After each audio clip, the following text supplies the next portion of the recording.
Odyssey, where we are going to go searching for a coin. Let's get to it. So Wishbone, Odysseus, let's go back to our ship. We gotta find a coin. Doesn't seem to be one on this island. Only the place we've been so far is Hades, so let's once again go back to Hades.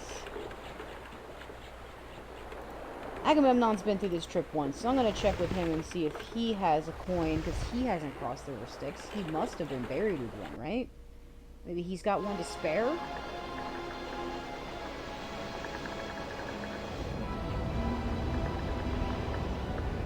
Alright, I'm gonna skip through the entry to Hades, because we've seen that before.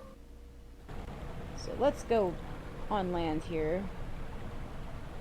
It's convenient you can just sail in and out of Hades like it's nothing, because that's not how I imagined Hades would be. Like, impassable, like, there's a whole bunch of myths about trying to go down to Hades. Kinda spooky, huh? Yeah, kinda. But hey, give it a few coats of paint, a flower garden, and a welcome mat, and it would still be pretty darn spooky. True that.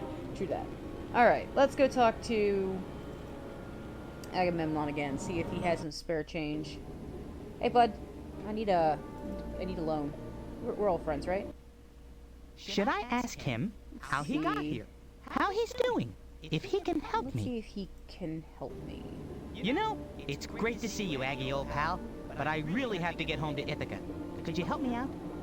You're alive. You can leave anytime you want. That's Not me. I'm stuck down here in Elysium. So, Ithaca?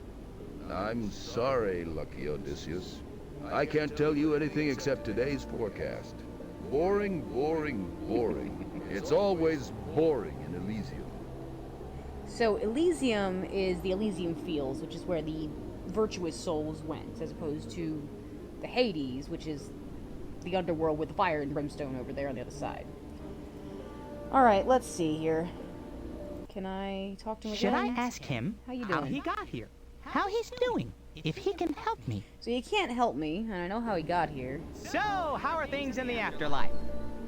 I'm not happy, old friend. Oh, I know. They sent me to Elysium because I was a hero, but look at this place. Nothing to do. It's boring, boring. So I try to entertain myself with this little game I invented. What game? It's called the Trojan War. Okay. Neat! Just like old times, huh? You never did like the way I fought the war, No. did you? Well, I wouldn't have done it exactly the way you did, but hey, we won. But I suppose we could have done even better with you in charge, eh? Brave, noble, living Odysseus? Well, I did survive, so I guess that's a point in my favor. So, Should I challenge him to a game? Be polite.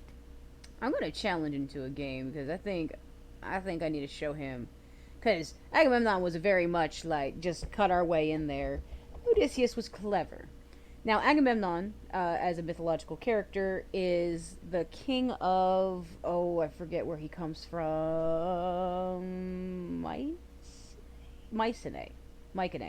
Which is actually where they get the pre-Bronze Age collapse name of the Greek culture. It's a big thing. Anyway, he, at the beginning of the Trojan War, before they sailed on off to Troy, sacrificed his daughter Iphigenia to the gods so that they can have good winds. And when he got back, his wife was none too pleased. As you do. So she and her new boyfriend jumped him and killed him in his bath, I think.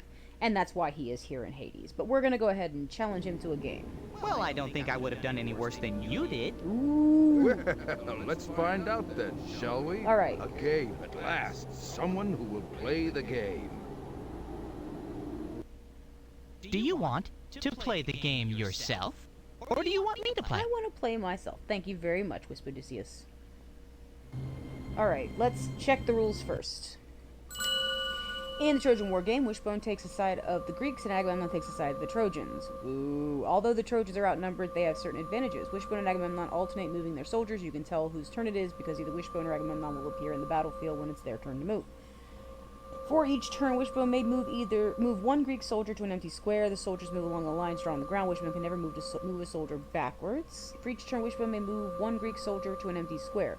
The soldiers move along the lines drawn on the ground. Wishbone can never move a soldier backwards. You said that. For Wishbone to win, His Greek soldiers must occupy all 9 squares within the walls of Troy. Whenever a Greek soldier begins his move inside of Troy, he may move in any direction he likes. If you click on one of Wishbone's soldiers, any squares that it may move to are highlighted. By clicking on one of the highlighted squares, the soldier will move to that square.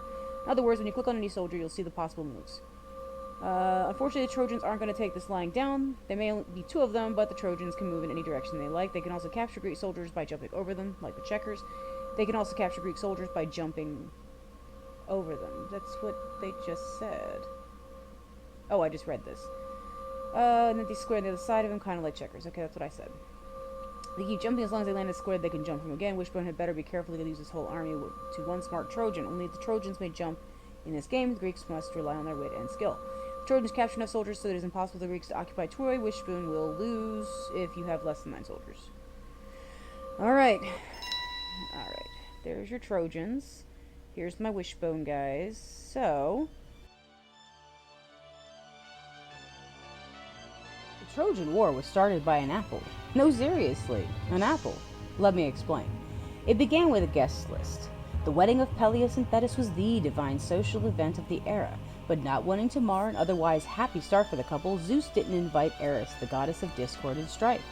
So, being slight as she was, she figured she'd make her own fun among the partygoers. As the gods and goddesses celebrated, Eris fashioned a golden apple with the words, Te Celeste, or For the Most Beautiful, written on it. She tossed this onto the ground in front of several goddesses and then sat back to watch the chaos ensue. Just like a goddess of discord would, I guess. 3 goddesses who fought over the apple in the following contest were Athena, goddess of wisdom and crafts, Hera, queen of the gods and patron of family life and the home, and Aphrodite, goddess of love and passion.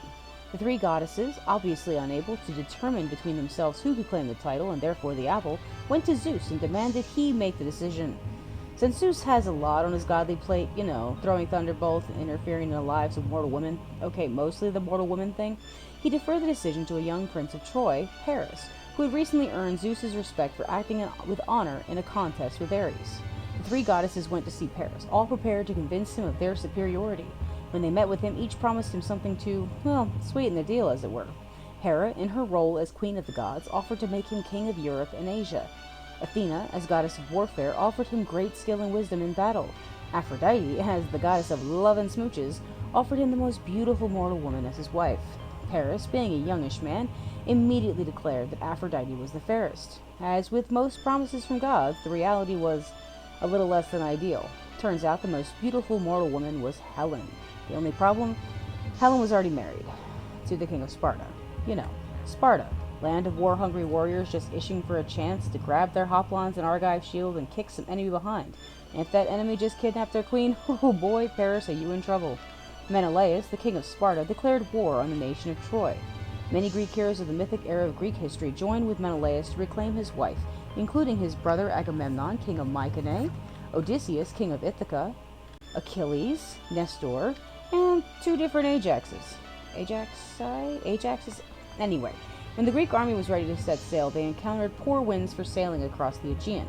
Unfortunately for the troops, Agamemnon had recently displeased Artemis and was required to make a big sacrifice to appease her and convince her to allow his men to sally forth. This sacrifice was to be Agamemnon's daughter Iphigenia. In some versions of the tale, Artemis steps in at the last minute and substitutes a deer for the sacrifice and takes Iphigenia to be a priestess in her temple. Other versions, she's not so lucky. Regardless, the sacrifice enables the men to leave Greece and sail across the sea to take back Helen. Over the next 9 years, they fight many great battles against Priam, king of Troy, and his armies, with the Greeks doing pretty well overall. As the Greek forces started to become weary of war, Odysseus presented one of his patented super-duper clever plans. First, they would build an enormous hollow wooden horse. 30 of the best warriors, including Odysseus, would hide inside it. The remainder of the Greek army would hide, abandoning their camps and feigning retreat. One man, Sinon, would stay behind. When he was found by the Trojans, he would explain that the Greeks had tired of war and had left, leaving this wooden horse as a sacrifice to Athena to bless their journey home. Since the Trojans would assume victory in the war, they would bring the horse inside the city's strong walls and celebrate their victory.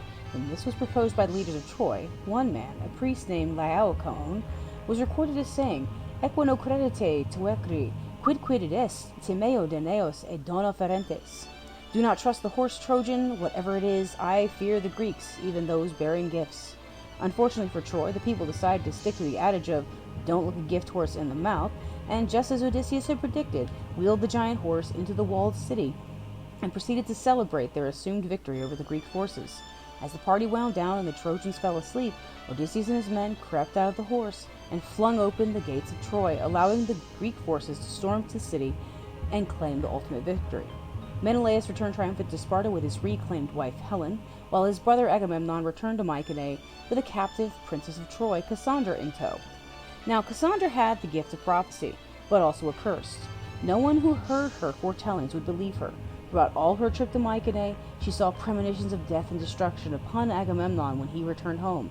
Naturally, because of the curse, Agamemnon disregarded her grave predictions and returned home to the expected hero's fanfare and the apparent delight of his wife, Clytemnestra. Unfortunately for him, his dearest wife had not forgiven him for sacrificing her daughter in the 9 long years of his absence, and soon after he returned, she had her new boyfriend, Agathis, take Agamemnon down while he was taking a nice long bath. Odysseus learns his fate when he ventures into Hades during his travels home. Later, Agamemnon's son Orestes avenges his father's death by destroying Clytemnestra, but is cursed to be hounded by the Furies for the rest of his life for this deed. Yeah, Greek myths get crazy dark sometimes, and there's actually several Greek plays surrounding the story of both Agamemnon, Orestes, and Clytemnestra, as well as their daughter Electra. Looks like you've met your match, Agamemnon. You're as worthy an opponent as you were a friend, good Odysseus. I salute you. Thank you. And I'm sorry that all I have to reward you with is this coin. It's take all it. I have after paying the boatman to cross the river Styx. Oh, you shouldn't have. Thanks, old pal.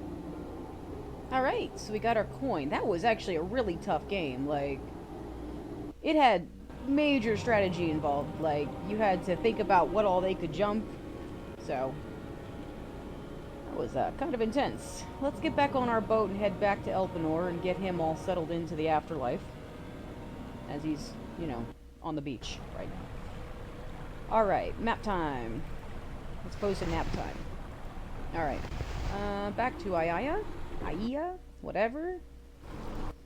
Skip the boat ride. We don't need to see that again. Alright, back to the land. Let's give Elpenor a proper send-off here. So, we've got our gold coin, or a coin, and let's pop that with Elpenor. Alright, now we can bury him. Boy, digging's a lot more fun when you're not burying someone's body. So true. Goodbye, Elpenor. You were a good crewman. All right, everyone, listen up. We're here today to say goodbye to our shipmate, our fellow soldier, our friend, Elpenor. I know one thing about Elpenor. He died trying to get home. Yeah. And if he could speak to us today, he'd probably tell us not to give up, that we had to try to get home. If we give up now, it would mean that Elpenor has died for nothing. To honor him, we must go on. What do you say? That was a turnabout. Alright. Well, we've taken care of Elpenor's funerary rites. Awesome. So now our next trip is to Thrinakia? I can't pronounce. Thrinakia. So we're going to go back and see if Circe has any more advice about Aeolus now that we've taken care of everything else. But we are going to do that in the next video. See you then.